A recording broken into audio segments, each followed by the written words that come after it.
Assalamu alaikum and welcome back to Urdu IT Academy on our 14th NSE series lecture number 17. Today we are going to start the main and important topic of any network device that is called CLI commands and debugging it. I hope you all guys familiar with debugging and its important. तो दोस्तों आज के lecture को start करने से पहले I want to inform you all guys हम series के बस कुछ लास्ट लेक्चर्स तक पहुंच गए हैं. We have almost 3 more lectures including this one. मतलब आज के लेक्चर को मिला के हमारे पास टोटल 3 लेक्चर्स हैं. आज हम कमांड्स और डिबगिंग को पढ़ेंगे और नेक्स्ट लेक्चर में इंशाल्लाह आप दोस्तों ने जो रिक्वेस्ट की है मुझे स्टार्टिंग ऑफ द सीरीज है कि डिजिटल सर्टिफिकेट्स क्या होते हैं, तो मैंने आप सब दोस्तों के लिए एक और लेक्चर प्रिपेयर किया है जो कि डिजिटल सर्टिफिकेट है. तो इंशाल्लाह नेक्स्ट लेक्चर में हम उसको भी कवर करेंगे और हम अपने फाइनल लेक्चर में सीरीज को एंड करेंगे जिसमें मैं सारे लेक्चर्स को समराइज करके आपके साथ डिस्कस करूंगा और आपके जो भी सवाल आए होंगे मेरे पास वो मेरे ईमेल्स के ऊपर, मेरे लिंक्डइन प्रोफाइल के ऊपर या कमेंट्स में मैं कोशिश करूंगा कि उनके आंसर्स आपके साथ शेयर करूं. तो guys let's start today's lecture with lecture outline. तो दोस्तों आज के लेक्चर में हम पढ़ेंगे what is debugging and sniffing. Get की कमांड्स को देखेंगे, डीबग की कमांड्स को देखेंगे और हम डीबग की कमांड्स को यूज करना भी सीखेंगे कि किस सिचुएशन में हम डीबगिंग की कमांड्स को यूज करेंगे और कैसे करेंगे और उनके आउटपुट्स को देखेंगे, एनालाइज करेंगे तो जैसे आपको डीबगिंग करना आसानी से आ जाए. और लास्ट में हम ये भी देखेंगे कि कंजर्व मोड क्या होता है. ये कंजर्व मोड की डिटेल मैं आपको स्लाइड्स में दिखाऊंगा और समझाऊंगा कि कंजर्व मोड FortiGate में किसे कहा जाता है. और दोस्तों लास्ट में मैं 2 स्पेशल कमांड्स आपके साथ शेयर करूंगा जो कि आपको हेल्पफुल होंगी to better understand the CLI of FortiGate, जो कि ट्री और ग्रेप के नाम से कही जाती हैं. तो स्टार्ट करते हैं अपने लेक्चर की तरफ. तो सबसे पहले दोस्तों डीबगिंग किसे कहा जाता है. तो दोस्तों कंप्यूटर या प्रोग्रामिंग की टेक्नोलॉजी में हमारे पास मल्टीपल स्टेप्स होते हैं किसी भी प्रॉब्लम्स को आइडेंटिफाई करने के लिए, क्योंकि जब हम किसी भी नेटवर्क डिवाइस या कंप्यूटर डिवाइस के ऊपर काम कर रहे होते हैं तो chances of problems, chances of errors बहुत ज़्यादा होते हैं. तो उनको डायग्नोज करने के लिए, उनको डिटरमाइन करने के लिए हमारे पास हर प्रोग्रामिंग में, हर डिवाइस में, हर टेक्नोलॉजी में कुछ ना कुछ स्टेप्स होते हैं. तो नेटवर्क की डिवाइसेस में हम उनको डीबगिंग कहते हैं, जो कि डीबगिंग के थ्रू हम प्रॉब्लम्स को आइडेंटिफाई करते हैं कि actual cause of the reason क्या है. एक और टर्म यूज होता है टेस्टिंग का. तो टेस्टिंग और डीबगिंग में थोड़ा ही सारी डिफरेंस है.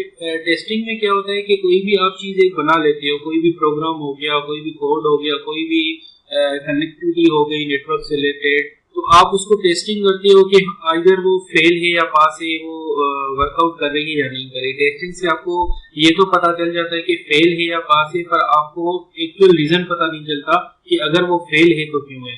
तो डीबगिंग आपकी वहीं पे यूज होती है कि आपको ये भी बता देती है कि आपका प्रोग्राम सही वर्कआउट कर रहा है नहीं कर रहा. अगर नहीं कर रहा तो आपको कहाँ पे मिस्टेक है, कहाँ पे एरर है, उसको एनालाइज और उसको ट्रबल शूट करने के लिए हम यूज करते हैं डीबगिंग. एक और टर्म होता है हमारे नेटवर्क की टेक्नोलॉजी में जिसको हम स्निफर कहते हैं. तो दोस्तों यहाँ पर मैं स्निफर को जस्ट इसलिए डिफाइन कर रहा हूँ क्योंकि बहुत सारे लोग ना डीबगिंग और स्निफिंग को एक जैसा समझ लेते हैं. तो स्निफिंग जो है आपके नेटवर्क के पैकेट्स को एनालाइज करना या उसको क्या कहते हैं इंटरसेप्ट करना, उसको पैकेट्स को कैप्चर करना और देखना कि उन पैकेट्स के अंदर क्या जा रहा है. तो उसके लिए स्निफिंग यूज होती है. Network sniffer also known as packet analyser. ठीक है, तो आप पैकेट स्निफर को, नेटवर्क स्निफर को पैकेट एनालाइजर भी कर सकते हैं क्योंकि आपको पता है पैकेट के अंदर बहुत सारी इंफॉर्मेशन होती है. आपके हेडर्स होते हैं, आपका डेटा की नॉलेज होती है, इंक्रिप्शन होती है, बहुत सारी चीज होती है. तो उनको एनालाइज करने के लिए आप पैकेट्स को स्निफ करते हो. अच्छा, ये एक बहुत अच्छी मैंने लाइन यहाँ पे आपके लिए कोड की हुई है. If FortiGate is routing packet, can a packet capture sniffer be used to determine the reason? अच्छा देखिए, अगर कोई FortiGate में एक इशू आता है और आपके पैकेट्स रोक हो रहे हैं, ठीक है, तो उसका रीजन आप कैसे नो हाउ करोगे कि क्या इशू है. तो उसके लिए वहां पर आपको जो है पैकेट्स को स्निफिंग करना पड़ेगा.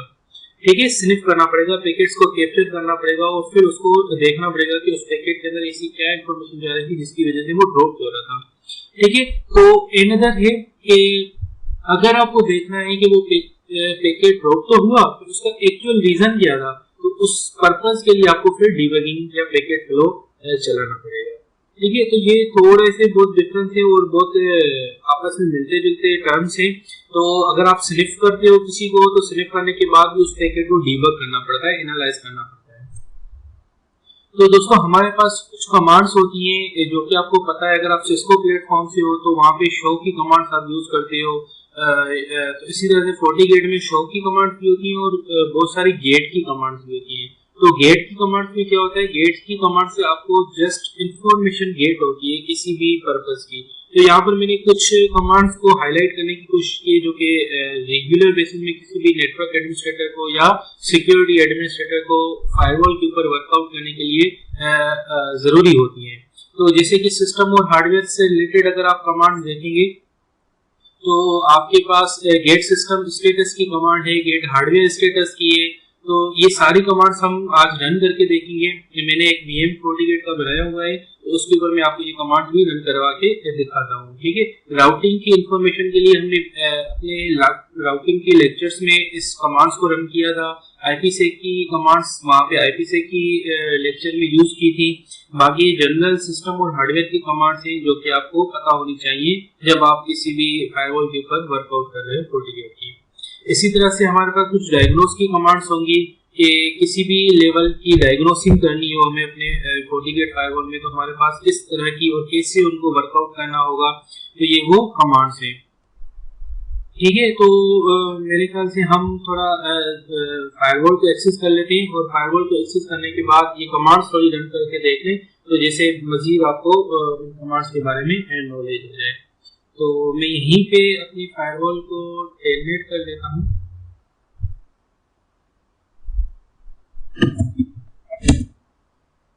अच्छा, मेरी फायरवॉल का भी IP है, दिखा देता हूँ, 192.168.148.10।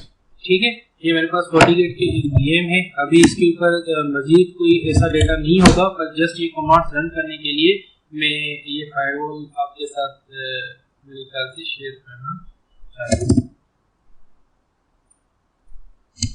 अच्छा, ये सारी कमांड्स हैं जो कि आज हमें देखनी है। ठीक है, आई होप कि आपको सबको नजर आ रहा होगा। ठीक है, कोई इशू नहीं होगा आपको इसकी साइजिंग। तो देखें दोस्तों, अगर मुझे गेट सिस्टम स्टेटस देखना है तो ये देखें मेरे पास इसकी पूरी इंफॉर्मेशन आ जाएगी कि मेरे सिस्टम में क्या चल रहा है। यहाँ से आप रीड करना शुरू करेंगे, वर्जन उसका क्या चल रहा है, iOS वर्जन बिल्ड क्या है, वायरस डेटाबेस कौन से वर्जन का चल रहा है, 1.00, एक्सट्रीम IPS के इंफॉर्मेशन आएगी, सीरियल नंबर मेन इंपोर्टेंट आपका आ जाएगा। अच्छा, इसके अलावा बोटनेट ID इसका वर्जन, ये सारे जो है ना सेंसर्स होते हैं जिनकी वर्जन है। ठीक है, लाइसेंस स्टेटस भी आएगा आपके पास, वैलिड है या इनवैलिड है या एक्सपायर है। ठीक है, VM रिसोर्सेज आपके पास आएंगी कि इसमें कितने एलोकेटेड हैं। अगर आपके पास हार्डवेयर फायरवॉल होगी तो उनके रिलेटेड चीजें आएंगी। लॉग हार्ड डिस्क अवेलेबल है, होस्ट नेम फायरवॉल का क्या है, ऑपरेशन मोड क्या चल रहा है, नेट है या करंट वर्चुअल डोमेन किस में काम करें, हम ये बूट में है। ठीक है, maximum number of virtual domain, अभी हमने कोई भी विडोम्स नहीं बनाए इसमें, तो नॉर्मल CL ही है। इस तरह की देखें गेट सिस्टम स्टेटस से आपके पास ये सारी इंफॉर्मेशन आएंगी, सिस्टम का टाइम आएगा। ठीक है ना, ये सारी चीजें आएंगी, रिलीज वर्जन, ब्रांच पॉइंट, ये सारी चीजें आएंगी। अच्छा, HA का मोड का स्टेटस भी आपको पता चलेगा। इस तरह से आप एक गेट सिस्टम स्टेटस करके ये चीजें देख सकती हैं। अच्छा, अनदर कमांड है गेट हार्डवेयर स्टेटस। ठीक है, गेट हार्डवेयर स्टेटस किया तो मैंने इसमें मुझे क्या क्या इन्फॉर्मेशन मिली हम ये देख लेते हैं। जैसे ही मैंने गेट हार्डवेयर स्टेटस किया तो मुझे मिला है मॉडल 9। ठीक है, ASIC version not available, CPU उसका क्या चल रहा है, नंबर ऑफ CPUs कितने 1 है, रैम कितनी दी हुई है, ये सारी चीजें मुझे, hard disk available hard disk क्या है, USB है या नहीं, क्योंकि VM है तो VM में कोई USB नॉट अवेलेबल इसलिए वो दिखा रहा है। अच्छा, अनदर कमांड को रन करके देखते हैं। गेट सिस्टम सेशन स्टेटस, अगर मेरे क्या सेशन चल रहे हैं इस वक्त वो सारे मुझे दिखा देगा। ठीक है, तो total number of IPv4 session for the current window is 1। ठीक है, क्योंकि मैंने तो अभी जस्ट टेलनेट ही लिया हुआ है और तो कहीं भी इस फायरवॉल के ऊपर वर्कआउट नहीं करा, तो वो भी मुझे दिखा रहा है। ठीक है, get system source IP status भी एक है, get system source IP status. ठीक है, इससे क्या होता है कि ये फायरवॉल जो है ना एक सोर्स बना के आपकी फर्दर कम्युनिकेशन करती है तीनों से। तो वो सोर्स IP अगर आप स्पेसिफिक करेंगे तो यहाँ पे वो आएगी। अभी मैंने कोई ऐसे सोर्स IP स्पेसिफाइड नहीं किया तो मुझे कोई ऐसी चीज शो नहीं कर रहा। ठीक है, इसी तरह से आप एडमिन की कमांड्स भी कर सकते हैं। Get system admin status. ठीक है, ये देखें मेरे एडमिन के स्टेटस आ रहे हैं। देखिए मैं अभी करंटली लॉगिन लोकल हूँ टेलनेट के थ्रू। अच्छा, मेरी पोर्ट नंबर किसके ऊपर कनेक्टेड हूँ, उसकी IP क्या है। ठीक है, और उसकी पोर्ट मैंने क्या यूज की हुई है। ठीक है, लॉगिन रिमोट, ठीक है, जहाँ से मैंने लॉगिन किया है, लॉगिन विंडो बूट में हूँ। ठीक है, किस प्रोफाइल के थ्रू एक्सेस किया हुआ है, सुपर एडमिन, मेरा टाइम क्या था, करंट टाइम क्या है, ये सारी चीजें इंफॉर्मेशन आपको आ जाएंगी। अच्छा, इसी तरह से फर्दर आप राउटिंग की कुछ स्क्रिप्ट कमांड्स देखेंगे तो वो भी आपके पास रन होगी। अगर आप यहाँ से देखें हमारे पास क्या है, get router info routing table, get router info routing. ठीक है, ये आपको राउटिंग टेबल की इंफॉर्मेशन दे देगा। अच्छा, क्वेश्चन मार्क करके आप इसकी फर्दर भी देख सकते हो, इसमें ऑन करेंगे तो आपको सारी इंफॉर्मेशन आ जाएगी। ठीक है, ये कनेक्टेड राउट ही है मेरा इस वक्त करंटली, तो इस वजह से आ रहा है। अगर आप इसको बेक करके क्वेश्चन मार्क करेंगे तो आप BGP की इंफॉर्मेशन ले सकते हो, रिप की इंफॉर्मेशन ले सकते हो अगर आपके पास वो रन हो रहा है तो। अच्छा, डेटाबेस की आप देख सकते हो। डेटाबेस में अगर आप राउटिंग का लेक्चर देखोगे तो वहाँ पर मैंने बताया था कि डेटाबेस में आपको क्या शो होता है। डेटाबेस में आपको एक्टिव और इनएक्टिव राउट दोनों शो हो रहे हैं। तो अगर किसी राउट के साथ स्टार इस तरह से आ रहा है तो मतलब ये है कि वो एक्टिव राउट है। ठीक है, इस तरह से आप गेट की कमांड्स को एनालाइज कर सकते हैं और वर्कआउट कर सकते हैं। अब हमारा सेकंड पार्ट है कि हम डायग्नोस की कमांड्स को कैसे रन करेंगे। ठीक है दोस्तों, तो अब मैं नेक्स्ट पार्ट में आपको कुछ डायग्नोस की कमांड्स दिखा रहा हूँ रन करके। अच्छा, डायग्नोस हार्डवेयर सिस्टम इन्फो के बाद अगर मैं क्वेश्चन मारता हूँ तो ये सारी चीजों की डायग्नोसिंग आप कर सकते हो, CPU की, मेमोरी की, इंटरप्ट की। ठीक है ना, अगर मैं CPU करता हूँ तो मुझे CPU की जितनी भी इंफॉर्मेशन है वो मुझे मिल जाएगी। प्रोसेसर कितने हैं, वेंडर ID क्या है, ठीक है, उसमें फ्लैश साइज क्या है, कैशे अलाइनमेंट क्या है, ये सारी चीजें मुझे मिल जाएंगी। अगर मैं SSM करता हूँ तो मुझे सारे SSM की डिटेल्स मिल जाएंगी कि कितनी मेमोरी टोटल है और कितनी यूटिलाइज हो रही है। ठीक है, फ्री कितनी है, अवेलेबल कितनी है, एलोकेट कितनी की है, सारी चीजें मुझे मिल जाएंगी। ठीक है, इस तरह से अगर मैं सिस्टम इन्फो में जाऊं और अपने मेमोरी देखना चाहूं तो ये मेमोरी की भी इंफॉर्मेशन मिल जाएगी मुझे। तो इस तरह से डायग्नोस की कमांड्स आप यूज कर सकते हैं। इसी तरह से मैं अगर कोई डायग्नोस की टोटल कमांड ले रहा हूँ, फ्लैश लिस्ट है, ऑटो अपडेट वर्जन है। अच्छा, ऑटो अपडेट वर्जन को देख लेते हैं।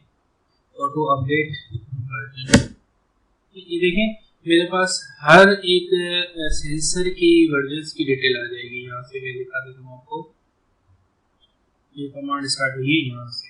ठीक है, वर्जन सबसे पहले एंटीवायरस इंजन, उसमें वर्जन कौन सा यूज हो रहा है, उसका एक्सपायरी डेट क्या है, लास्ट अपडेट कब आपने की है, इस तरह से फिर वायरस डेफिनेशंस की है, एक्सटेंडेड सेट है। अच्छा, इस तरह से अगर आप मोबाइल में ये देखें, इस फायरवॉल के अंदर जो है ना आपके सारे सेंसर वर्कआउट कर रहे होते हैं और उनका एक डेटाबेस सिंक होता है या अवेलेबल होता है। तो IPS के लिए जो सेंसर यूज हो रहा है उसका वर्जन क्या है। ठीक है, इसी तरह से दूसरे सेंसर एप्लीकेशन डेफिनेशन से, वेब फिल्टरिंग का होगा, इंडस्ट्रियल अटैक डेफिनेशन से, IPS मैलिशियस URL डेटाबेस, ये सारी सेंसर थे, बॉटनेट थे। ये तो इनके आपके अपडेट्स आ जाएंगी कि आप लेटेस्ट यूज कर रहे हैं या नहीं कर रहे हैं। इसके अलावा ये बहुत इंपॉर्टेंट कमांड है, डायग्नोस सिस्टम को समरी। ठीक है, अच्छा, इस कमांड से क्या होगा, इस कमांड से आपको ये कंटिन्यूअस चलती रहेगी, ठीक है ना। अगर आप इसको स्टॉप करना है तो कंट्रोल सी करके स्टॉप करेंगे और इसमें से जो आपको इन्फॉर्मेशन मिलेगी वो बहुत ही इंपॉर्टेंट इन्फॉर्मेशन मिलेगी आपको। मैं आपको थोड़ा रीड आउट करना बता देता हूँ कि इसको रीड आउट कैसे करना है। ये है आपकी कमांड यहाँ से, ठीक है।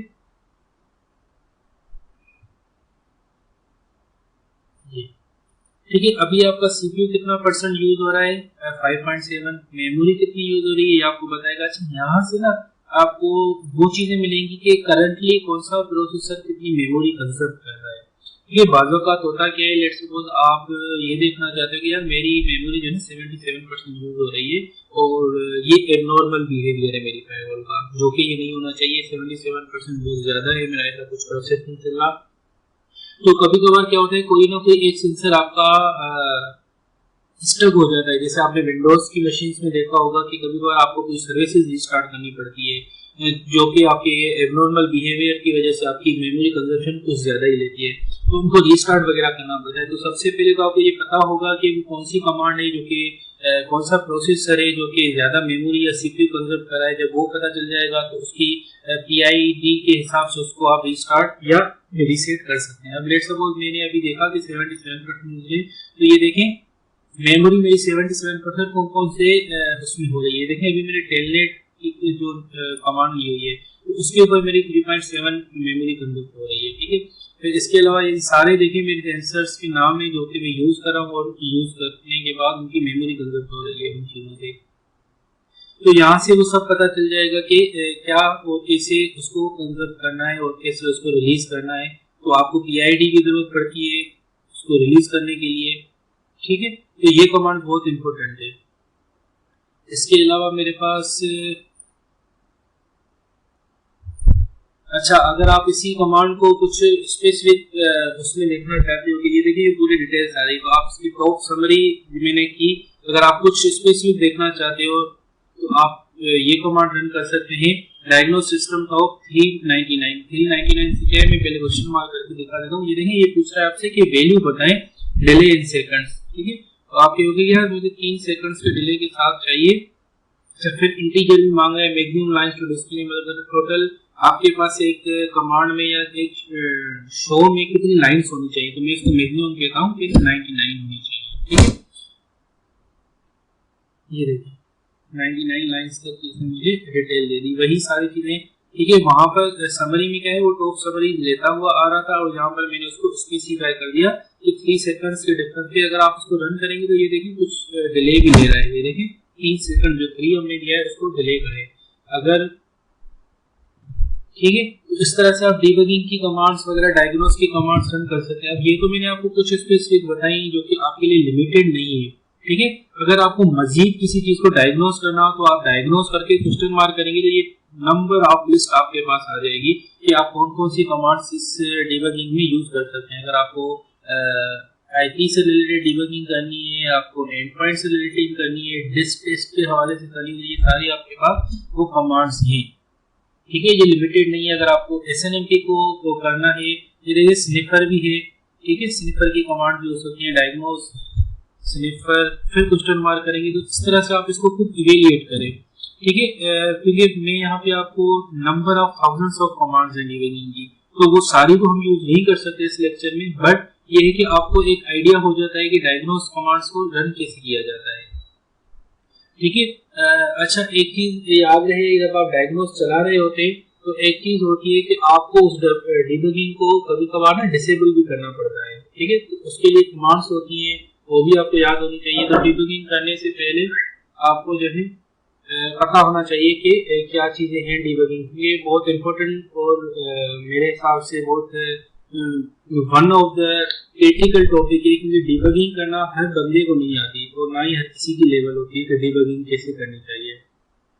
ये नॉर्मली कोई भी कनेक्टिविटी, कोई भी सॉल्यूशन आप बना तो लेते हो, पर जब वो ट्रबल शूटिंग का स्टेप आ जाता है, जब उसमें कोई इश्यू आ जाता है तो वो डायग्नोस करना ना बहुत इम्पोर्टेंट होता है।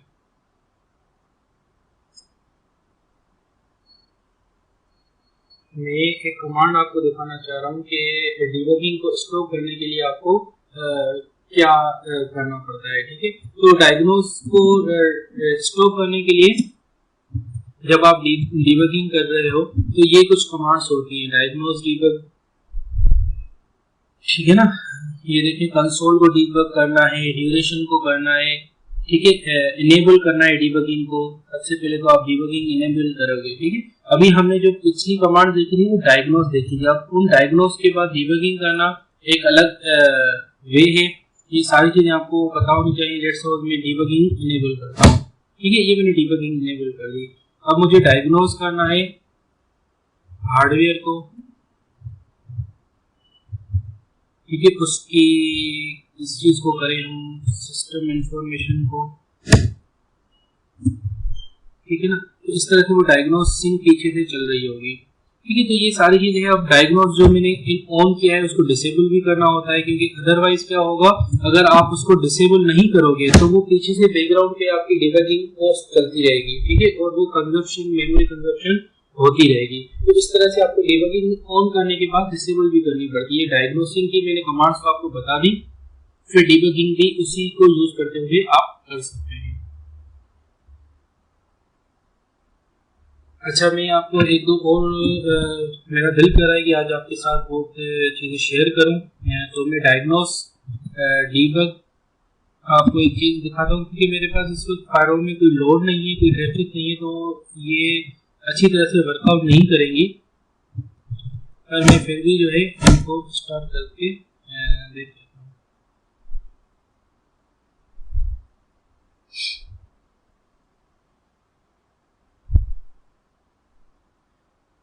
ठीक है, इसी तरह से मैंने फ्लो ट्रेस को भी स्टार्ट कर दिया है।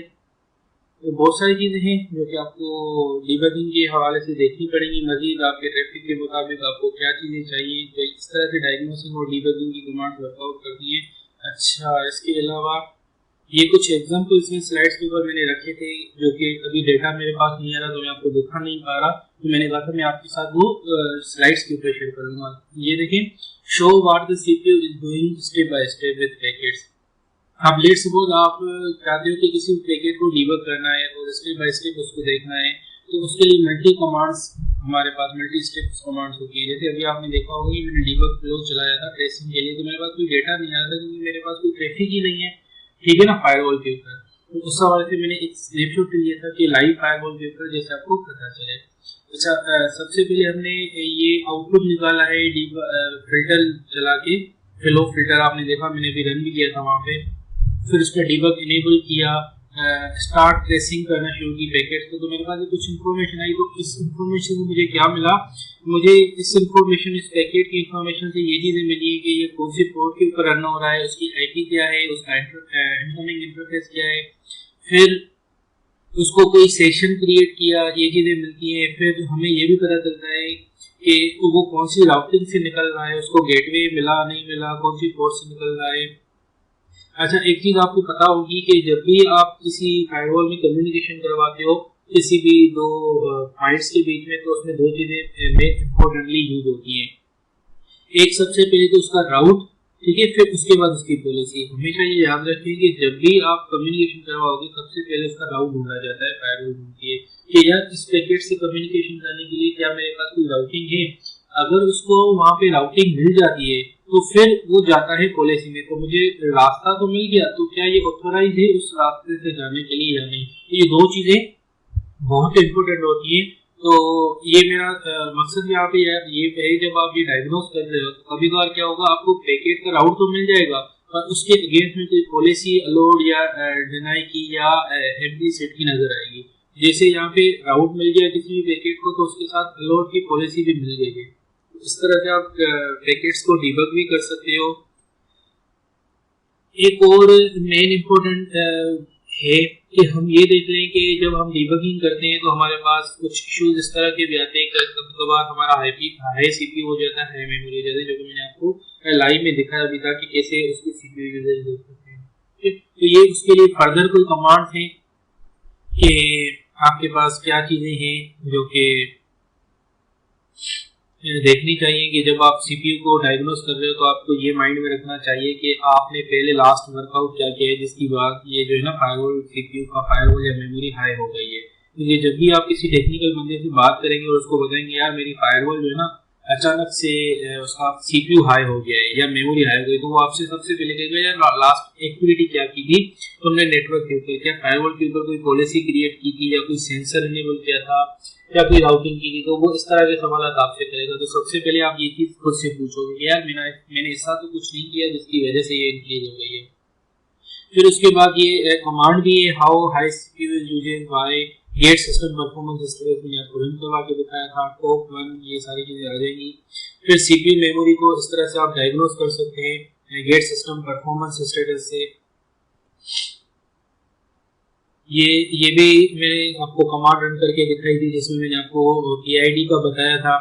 ठीक है, इस तरह से मेमोरी उस सेंसर की क्या यूज हो रही है, सीपीयू क्या यूज हो रहा है, ये सारी चीजें मैंने आपको लाइव में दिखा दी। फर्दर ये स्लाइड्स में भी मैंने आपके लिए विथ स्पेसिफिक में रखी थी कि जब आप इन स्लाइड्स को रीड आउट कर रहे हो तो आपको एक एक काम की नॉलेज होनी चाहिए। अच्छा, अब हम आ जाते हैं अपने कंजर्व मोड की तरफ कि कंजर्व मोड क्या होता है। तो दोस्तों FortiGate में क्या होता है कि सीपीयू और मेमोरी के बुनियाद के ऊपर एक मोड सिलेक्ट किया जाता है जिसको हम कहते हैं कंजर्व मोड। उस कंजर्व मोड में क्या होता है, FortiGate अपना एक्चुअल बिहेवियर से हटके कुछ करती है और ये कंजर्व मोड इसलिए रखा जाता है कि फायरवॉल आपकी बिल्कुल एबनॉर्मल ना हो जाए, बिल्कुल बंद ना हो जाए और एक ऐसे मोड में आने के बाद आपकी कंजर्व हो जाए जहाँ पे आपको नोन हो कि यार मैं अभी हाई थ्रेशोल्ड में चला गया हूँ जहाँ पे मेरे कुछ सेंसर्स लॉक हो गए होंगे, बंद हो गए होंगे। ठीक है, तो इनको थोड़ी वर्बल डेफिनेशन इसकी देते हैं। FortiOS protect itself when memory usage is high. जब आपकी मेमोरी एक लेवल पे हाई हो जाती है तो वो Forti ऑपरेटिंग सिस्टम जो है उसको क्रैश करने से पहले वो एक मोड में लेके आता है जहाँ से आपकी फायरवॉल या आपके ऑपरेटिंग सिस्टम को कोई डैमेज ना आए। ठीक है, it prevents using so much memory that the FortiGate become unresponsive.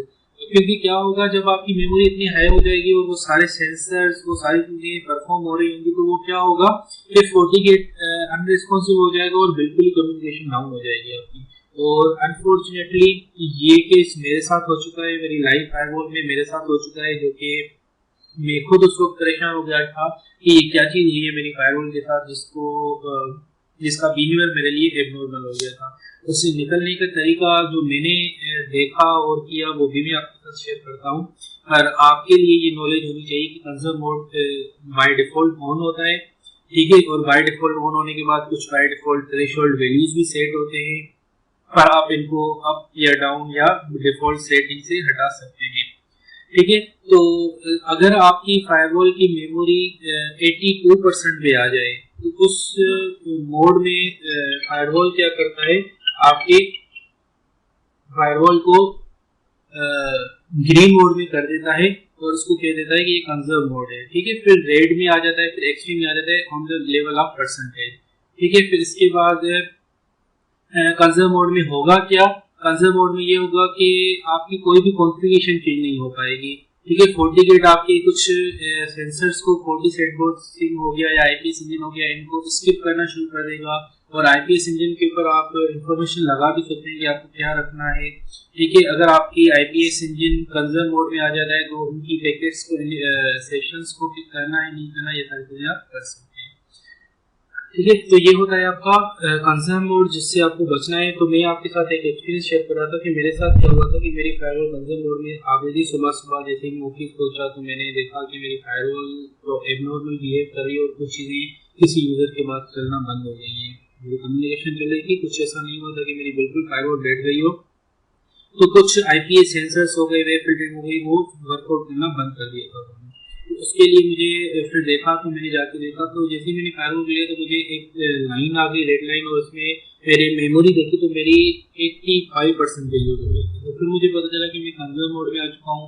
तो उस वक्त मेरे पास इतना टाइम नहीं था कि मैं उसको डायग्नोज करूँ, तो मैंने क्या किया, अपनी फायरवॉल को रीस्टार्ट कर दिया। जैसे ही मैंने रीस्टार्ट किया तो उसके कुछ सेंसर्स जिसकी वजह से वो अप हो गई थी और वो डाउन होना शुरू हो गए और नॉर्मल बिहेवियर 50% पे आ गए, तो मेरे सारी चीजें वर्कआउट करना शुरू कर दी। तो इस चीज को मैंने थोड़ा बहुत ट्रबल शूट किया तो मुझे पता चला कि मोस्टली एंटीवायरस के जो सेंसर्स होते हैं और IPS के सिग्नेचर्स होती हैं वो अपडेट होती हैं या उनके ऊपर कंजप्शन आ जाती है, सेशन किल नहीं होती ऑटो, तो वो मेमोरी ज्यादा यूज कर लेते हैं। तो इसलिए आपको मेमोरी और सीपीए को कंटिन्यूसली मॉनिटर करना पड़ता है फायरवॉल की। अच्छा, तो दोस्तों लास्ट में ये मेरे पास दो कमांड्स हैं, ग्रेप और क्ली कमांड्स हैं। ठीक है, ग्रेप कमांड आपकी इन शॉर्ट आपके लिए यूज होती है जैसे आप सिस्को में इंक्लूड की कमांड यूज करते हो। किसी को भी लगा कि आपको याद होगा कि आप कोई भी कमांड यूज कर रहे हो, गेट सिस्टम सेशन लिस्ट हमने देखा था, फिर उसके बाद